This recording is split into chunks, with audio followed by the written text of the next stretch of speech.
Hello, ladies and germs. Dr. J in the house. Evan, how are we doing, man? How are Hey your man, holidays? How are your Thanksgiving? holidays were great.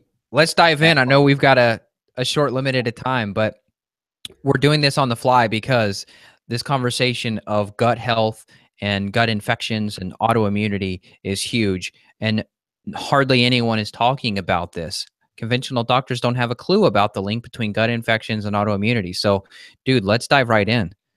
That sounds phenomenal. So we talked about in the show, kind of chatting about leaky gut and autoimmunity, which is really important because leaky gut is kind of like one of the primary mechanisms of autoimmunity kind of starting, which is kind of gastrointestinal permeability. These cells in the gut called the tight junctions, they start to unzip, kind of like you unzip your coat on a hot day, and undigested food particles can get in there. And this kind of creates this cascade of reactions called molecular mimicry, where certain food proteins, the surface proteins on these foods, are similar to surface proteins of the thyroid or the brain or the pancreas, the beta, the beta cells of the pancreas, whatever. So you have this kind of immune system getting primed to similar proteins in foods, which then prime the immune reaction for the immune system to start attacking these tissues in the body. So that's kind of one of the first defenses, is this autoimmunity, leaky gut, molecular mimicry. And then while that gut's leaky, you have undigested bacterial compounds also getting in there too. And then that's going to just perpetuate and wind up that immune system, and then also make it primed to for other infections to kind of slip in there, because the immune system now is weakened. Other infections can slip in. And typically we're going to have a lower stomach acid environment. So you're going to have less sterility in the stomach, because that low pH really prevents a lot of bacterial and critters from growing. But now that pH is like, it's like walking over to the dirty picnic table. Normally you spray it down with maybe some bleach, or let's say in our healthy version, maybe a really good antimicrobial essential oil. But now we don't have that because of the stress from the gut. Yep, well said. Now, Hashimoto's, for example, is probably the most common autoimmune condition that we're going to see and deal with, and that probably you guys listening are aware of.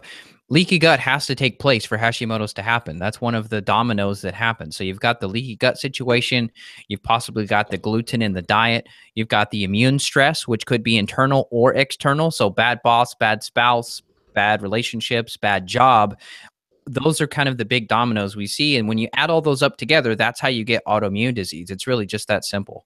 Totally. And then we have people on the live chat here. And again, this is a great reason why you should subscribe to our YouTube channel, or Justin Health, because we have these podcasts going live as well. And we've also incorporated other technology in the background to get a higher quality audio version. So if you want better audio, you can subscribe to YouTube, but also check out our podcast, Evan Brand, Not Just Paleo, and then Beyond Wellness Radio, myself. So just keep that in the back of your head. And then your question was, I just missed it. We talked about, oh yeah, leaky brain. Leaky brain is connected as well, because we have these live questions coming in. So we are multitasking like it's no tomorrow. So leaky brain's important because we have these what called astrocytes, or the brain blood, or the blood brain barrier, which is kind of that interplay between systemic blood and then the passing over to the brain. And we have these cells called astrocytes. And again, same thing. When we have gut lining integrity, it tends to affect integrity of the lungs, integrity of the sinuses, integrity of, vaginal wall area, urinary tract. So you have people that have gut issues, gut integrity issues, and almost always can cause sinus issues, brain fog, brain issues, UTI issues, bladder issues, right? So you have all of that mucous membrane barrier is going to be compromised throughout the body, not just the gut, but the gut's kind of that first major domino that falls, and then everything else tends to follow along with it. What do you think about the GABA test for the blood-brain barrier, where you take like a 500 milligram GABA, and if it works and you get relaxed, that says you have a leaky brain? Do you agree with that? I'm not sure I buy that, because I've seen people that are really healthy and that do well with GABA, Yeah. and they symptomatically they're doing pretty good. They're eating well. Again, certain supplement companies have kind of put that out where they have a GABA challenge. They say, hey, GABA is this really big amino acid compound. It shouldn't go through that blood-brain barrier. Therefore, if it does, that means your blood-brain barrier is permeable. Not sure I buy that. I think it's something to keep in mind, something to try. I have a lot of patients that have gut issues and are sick and that use GABA, or we'll even give them GABA, and they don't notice much benefit either. So, Yeah. how do you sparse that? That's right? hard. I know. Who knows, man? That's a good Yeah. question. Can you Everyone tries test? to be a little bit, everyone tries to be a little bit trendy and nuanced in this functional medicine field because they want Yeah. to make a name for themselves. And I get that from a marketing perspective, but just looking at the clinical application, I'm not sure that there's a ton, but heck, if you have GABA and you want to try it and you get a benefit, that's great. I mean, I notice a little bit of improvement with GABA. Like when I take it, I feel a little bit relaxed. I mean, I also do that with ashwagandha as well. I feel it with magnesium. Someone chimed in and asked if magnesium can be taken with ashwagandha. Yeah, sure. I have no problem with that. Works great. Hope everyone listening had a great Thanksgiving too. Yeah. Tessa wants to know, have you reversed your Hashimoto's, Dr. J, by healing the gut? Well, so we have to be careful when we say reversed, right? So have we decreased the inflammation? Have we addressed underlying issues that made people susceptible to having an autoimmune attack? Can we lessen those and decrease them to the point where we are no longer symptomatic because we have the inflammation down or quenched enough? Yes. I'm just very careful because we have eyes in the skies and people listening, and they're looking for the cure all Yeah. word, right? So we just got to be careful. We don't cure anything. We support the body's ability to we support the underlying stressors that caused the issue to begin with, and we support the underlying systems that weren't functioning well, and then the body can start to get these symptoms under control, because the symptoms are just a manifestation of these systems not working. Symptoms occur because systems aren't working. Systems break down because of underlying stressors. As functional medicine doctors, we come in, we fix the underlying stressors, we support the systems that aren't working, and then the body starts to heal itself, right? The body's on autopilot. We just got to get the stressors and the systems get the systems working and get the stressors out of the way. Yep, well said. So you had some gut bugs and things going on. Do you care to talk about your story for a minute with the Hashimoto's? Yeah, I had a low level Hashimoto's kind of in the background. I had elevation to antibodies, TPO and thyroglobulin antibodies. And, I had some adrenal stress going on, and I just really worked on fixing the gut issues, which I had a handful of parasites, blasto, significant yeast overgrowth, and H. pylori, addressing those, fixing nutrient issues to help with the antibodies, fixing the digestion, fixing gut bacteria balances, of course, working on stress reduction, sleep, all those important diet and lifestyle things. And again, the antibodies for me are just still slightly elevated, but they're in a range where, functionally my thyroid is not beaten up to the point where I need any thyroid hormone. My TSH is in a pretty good place, and my T3 levels are pretty good. I actually have to go in for a test real soon. So yeah, I mean, it's possible to address the stressors and the system dysfunction to the point where you could call yourself cured. We just won't call you cured from a functional medicine perspective. Yeah, agreed. I need to get my thyroid panel run too. You've been pushing me to do it, Yeah, so you should. I need to do it. I mean, you and I both have had these infections. I had H. pylori as well. I had crypto, giardia, and yeast, and Pseudomonas aeruginosa. So, that's the fun thing about Justin and I is we've both had all the things that we deal with in the clinic. So when you guys are looking to work with somebody, to me, it's a lot more honorable if you've had somebody that's been in the trenches themselves, where we had to fix us to keep going to help other people. I think that's always pretty cool. Totally agree. What else? I know we have limited time, but what else should we mention here about kind of this autoimmunity piece, the gut piece? We mentioned the leaky gut.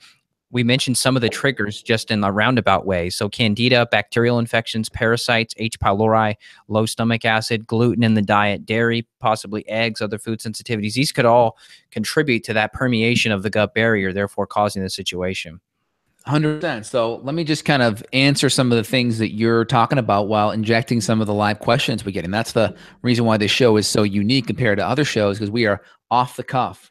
This is the real deal here. So some patients are talking about having a lot of mucousy stools, right? And wanting to know where they should go for help, right? Of course, I recommend coming to see either myself or Evan. But typically, one, we want to make sure food allergens aren't driving this, right? Number two, we want to make sure we have enough digestive support on board to help those foods be broken down enough. So if there's fat, maldigestion issues, of course, adding in more bile salts or more lipolytic enzymes, right? Like lipase, things like that. Protease, proteolytic enzymes, right? These are all really important. And then, of course, once we kind of have the deck kind of dialed in, if foods are still a problem even with that, we may make them more palatable. We may go with more of a crock pot kind of GAP specific carbohydrate kind of eating template where the foods are just, easy, more processed via cooking. They aren't raw, they're peeled, they're mashed. We're decreasing salicylates and phenols and potential gut irritants, so those foods can be consumed better. And then, of course, we're going to look deeper at the hormones, because hormones have a major effect on inflammation and energy. And a lot of people that have gut issues, their gut's inflamed. So we have to support the inflammation of the gut lining. And then the big one is getting rid of the infections. I know that's where we're going to probably go next. Yes, you're right. Yeah. So Scent 50 here, who asked the question. Yeah, the loose, mushy stools. I mean, that was me. I had cryptosporidium, I had giardia, I had H. pylori, I had bacterial overgrowth. Until my gut issues were addressed, just FYI, I had IBS for 10 or 15 years of my life. And conventional doctors had no solutions for my stools. And it wasn't until I actually cleared out the infections that my bowels and my stools became normal again. And so, yeah, you've got to get yourself tested. Justin and I run several different companies, stool testing, just depending on, what we're looking at. But yeah, get a comprehensive stool test. Your conventional doctor may be able to order it through your insurance. If you tell them you want Diagnostic Solutions Lab, it's unlikely. You probably have to have a functional medicine guy like us to run it for you. But either way, once you get the diagnostic tool, you can use some herbs and fix this pretty quick. And there's a lot of other healing nutrients. So like when we work with a patient, we kind of follow that 6R template. It's a template that I've created over the last decade or so. There's a lot of ones that are out there, 3Rs, 4Rs. In my opinion, a lot of them stink and they're the wrong order. So the 6Rs that I've created, I think Evan follows as well. In my opinion, it's the exact clinical order in which I follow things. So the first R is removing the bad foods. And again, it's not cookie cutter, because that may be just getting someone from a standard American diet to a paleo template. That may be taking someone from a paleo template to an autoimmune template. Maybe someone on an autoimmune template and a paleo template, taking them to a GAPS or a specific carbohydrate diet or a low FODMAP template. I had a patient last week who's been paleo for 3 or 4 years. Chronic pain, chronic issues, chronic mood issues, chronic sleep issues. We took him from a paleo template to an autoimmune paleo template, and all of his symptoms went away in 1 week. That's it. This is someone that's like already been on point for a long time, and we just pulled out a few foods. So we have that kind of progression, because you'd be surprised the smallest things that we do have a huge effect. And it's like, whoa, you would have thought I would have had to have created the awesomest protocol ever and found this hidden infection that everyone missed and got rid of it for that kind of improvement to happen. But sometimes it happens with just removing some food. So first hour, remove the food. Second hour, replace enzymes, acids, digestive support. It could be bile salts too. Third R is going to be repairing the gut lining. It could be also repairing the thyroid and adrenals and sex hormones too. Fourth R is removing infections. That's where we go after bacteria, parasites, fungal overgrowth, those kind of things. We may even go after co-infections. Future podcast on that soon enough. Fifth R, repopulating or re-inoculating probiotics. Some of these nice beneficial bacteria are transient. They only hang out for a month or so and pass on. So getting some of that in there periodically is helpful. 6R is a retest. We want to make sure infections are gone, and maybe even address family members too, to make sure they aren't being passed back and forth. You're not playing hot potato. Yep, well said. Riley asked a question about, he said, Evan, is your IBS completely healed now after addressing anything? Kind of a confusing question about addressing anything. Yeah, I don't have IBS anymore. I'm infection-free, no more H. pylori, no more parasites, no more bacterial overgrowth, no more yeast overgrowth, and I feel good and feel completely normal, which was an amazing thing, because after so long, it took me so long to get here. Totally. And with your situation, right?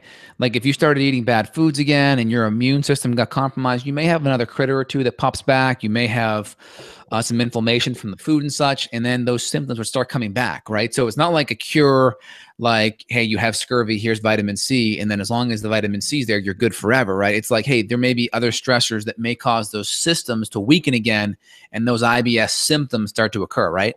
Oh, totally. Yeah. I mean, I could go out to a restaurant and get some type of contaminated food, and all of a sudden creates a leaky gut situation. Maybe I pick up a gut bug. Maybe I was eating while stressed during a week and I didn't chew my food good, and I pick up a parasite and have to start all over again. So, yeah, definitely, you could always backtrack. You're never permanently in a good place. Totally.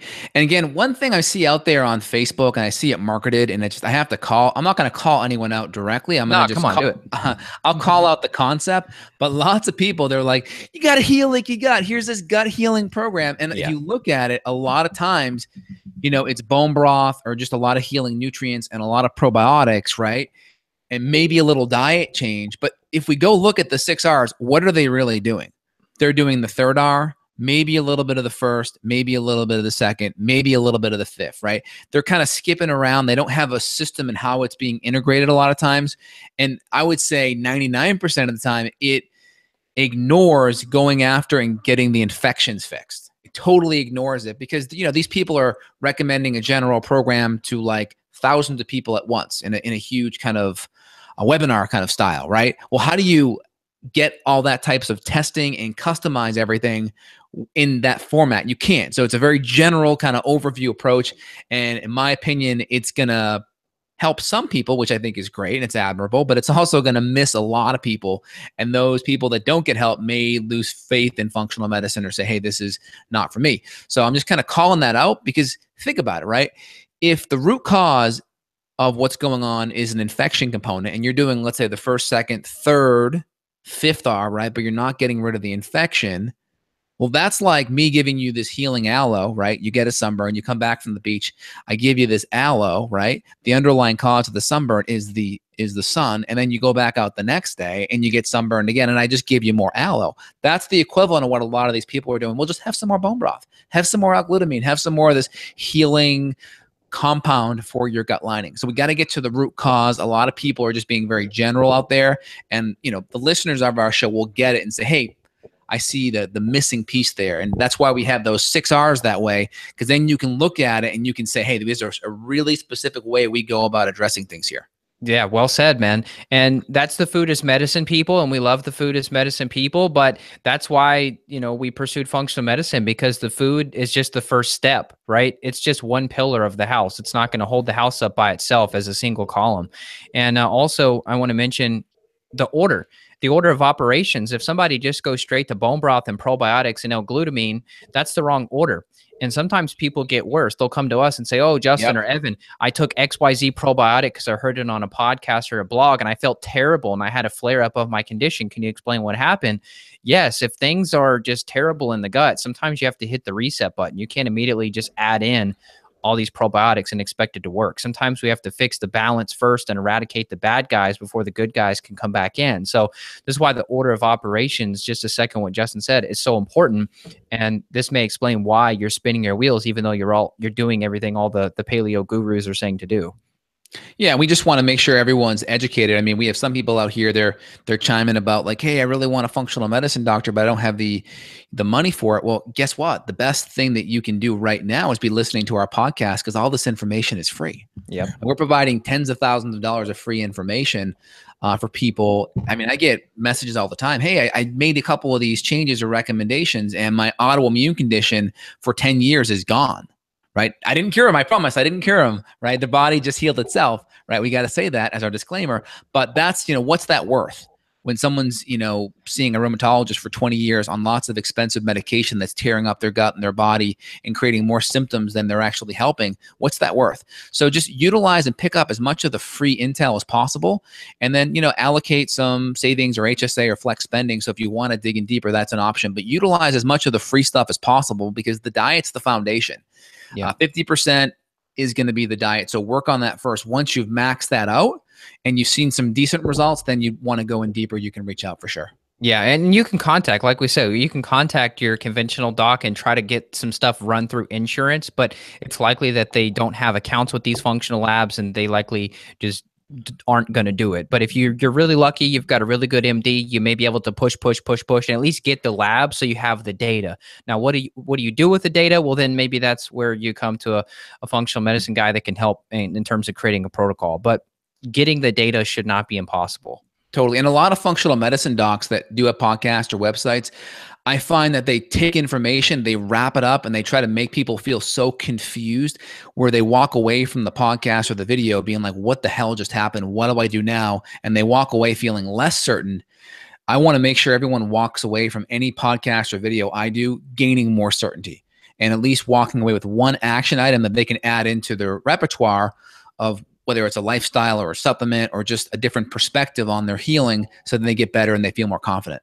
Yeah, I watched a couple functional medicine videos like over the weekend, and they were like hour-long videos. I made it through 10 minutes and I thought this is not gonna help me at all. So I just had to turn it off. So let's do it. Let's do our action steps in summary here. So of course we have our 6 R's, right? So everyone listening, kind of our general feedback is going to be a paleo kind of autoimmune template to start. And again, depending on where you're at, that may be really a lot, like really overwhelming for you. Cutting out grains, legumes, dairy, and primarily having healthy fats, proteins, more veggies than fruit and safe starch, and having healthy fats like, if we're doing a paleo, maybe a little butter or ghee. If we're going full AIP, no nuts, no seeds, no dairy, just coconut, olive oil, maybe some avocado oil, some healthy animal fats. And that will be a good starting point for people. And then again, maybe an AIP or an SCD or autoimmune diet. Again, I'm just kind of laying out the paleo template to start because that's probably the easiest buy-in without pre-qualifying anyone. I would say that after that, at least getting some digestive support going there. And again, the ones that we formulated, we recommend the most because we've put our stamp of approval, high quality HCl or enzymes. In my line, it's HCl Supreme or Enzyme Synergy, or I'll add in the Liver Supreme for extra bile support or digest synergy. And at Evan's line, Evan has a similar bit of products as well. So that's a good starting point there, and then seeing where you're at, I think, is the next step, because there may be infections, there may be other testing that has to go in deeper. So I think if you can get that, that's number one. And then I think if you can just make sure the hydration component and the sleep component is dialed in next, I think that's a good second step.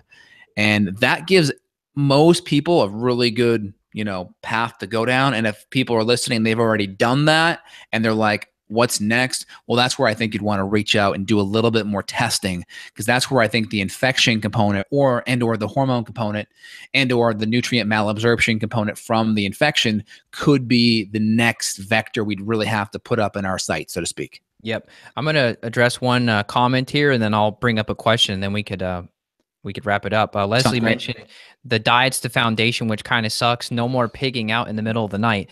The good thing is that could be related to infections. I mean, for me, for example, when I had parasites, I would get these food cravings that just didn't make sense, and it wasn't me.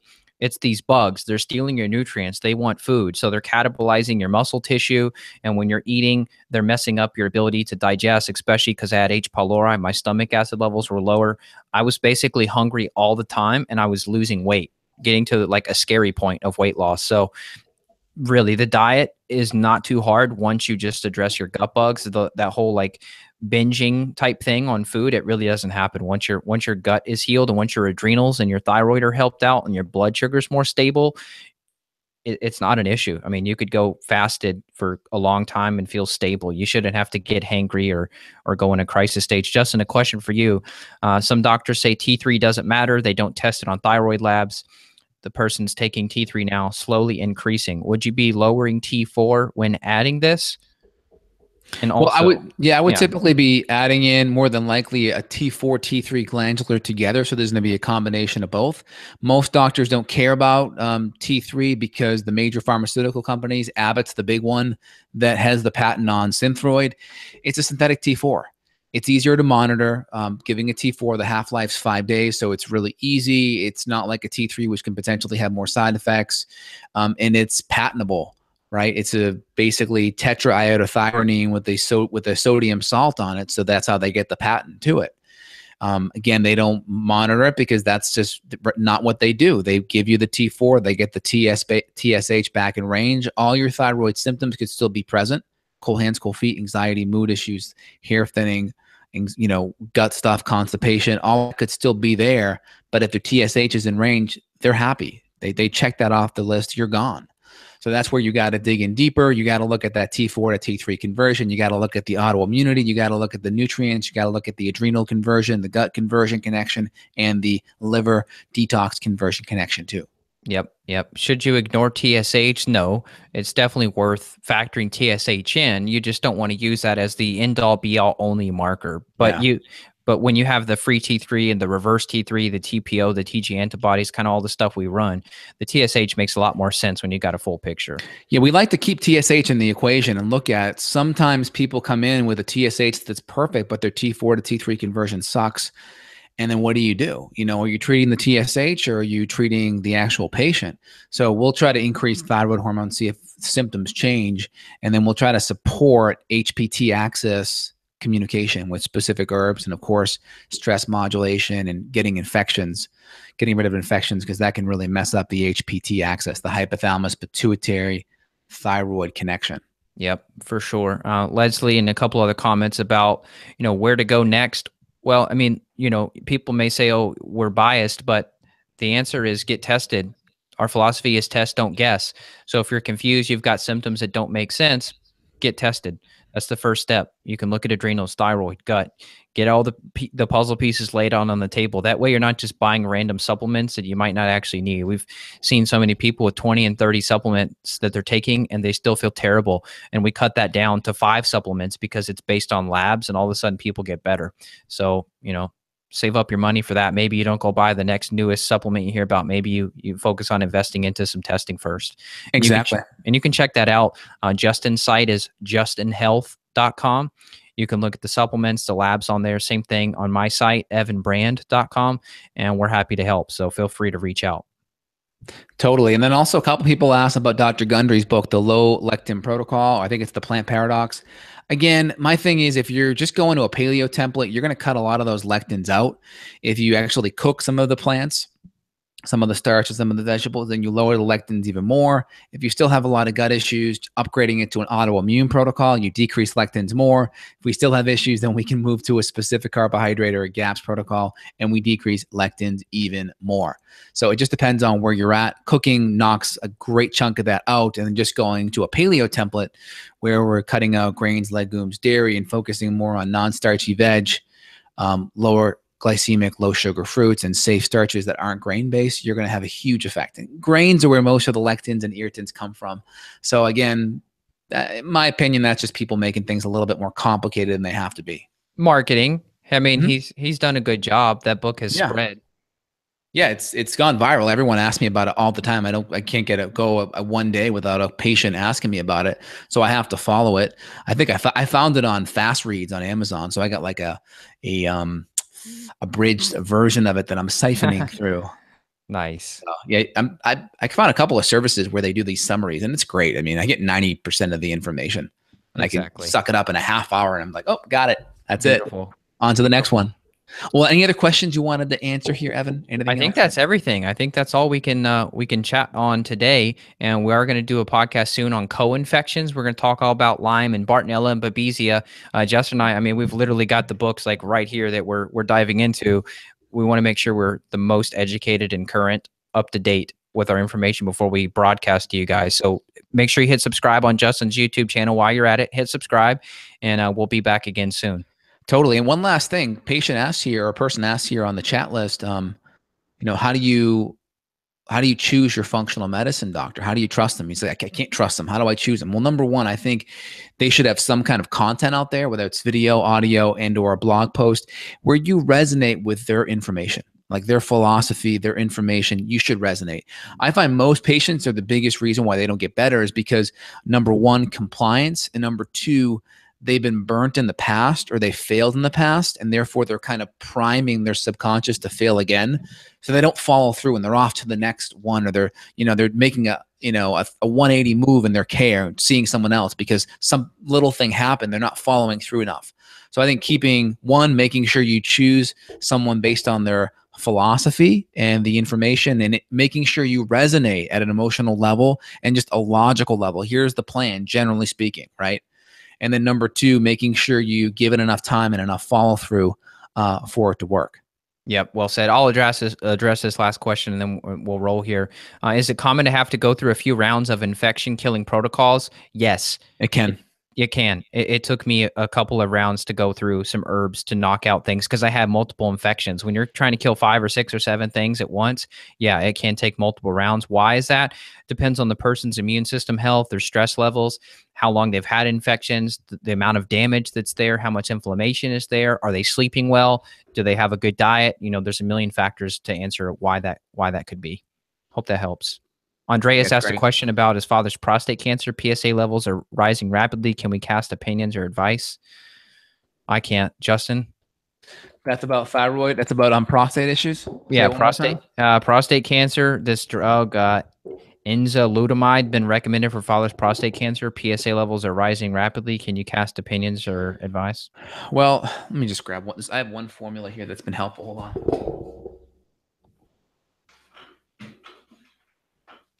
Yeah, I have one compound here that I've been using here. Just I had a couple of supplement companies reach out and I'm using it. It's the pomegranate extract and the flower pollen extract, and it's cranberry extract. So cranberry, pomegranate, and flower pollen. This is an excellent support. A lot of research behind those extracts as well. Lycopene is phenomenal. Getting adequate levels of selenium, 200 mics a day, is phenomenal. Enough zinc as well is phenomenal. Saw palmetto is great. These are excellent compounds to help. Lycopene is phenomenal as well. Again, the diet has to be in place. You want to get the lifestyle things going. And again, these things don't grow overnight. They've probably taken decades to kind of move. So coffee enemas may also be helpful to kind of really push detox in a faster, more acute kind of way. But a couple of the compounds that I mentioned are phenomenal and wouldn't hurt getting them on board in the meantime. Yeah, and look up my podcast I did with a lady named Dr. Naisha Winters. She did a book that's called The Metabolic Approach to Cancer. She had cancer herself, and she's been holistically supporting people with cancer for about 20 years. So look up Naisha Winters and look up her book, and you could implement some strategies there, hopefully. Also, get the insulin levels under control. Make sure fasting insulin is 5 or below at least. That's important because insulin is going to cause a lot of cells to grow. And then also making sure xenoestrogen exposures mitigated, right? Don't drink out of plastic bottles, avoid pesticides and GMOs and glyphosate and Roundup. These are chemicals that you're going to get from conventional foods. Obviously, eat organic, right? Pasture-fed meats. Again, these things, I shouldn't have to repeat them, but I can't assume that everyone knows this stuff. They don't. Not everyone does. So yeah, keep repeating it and keep preaching.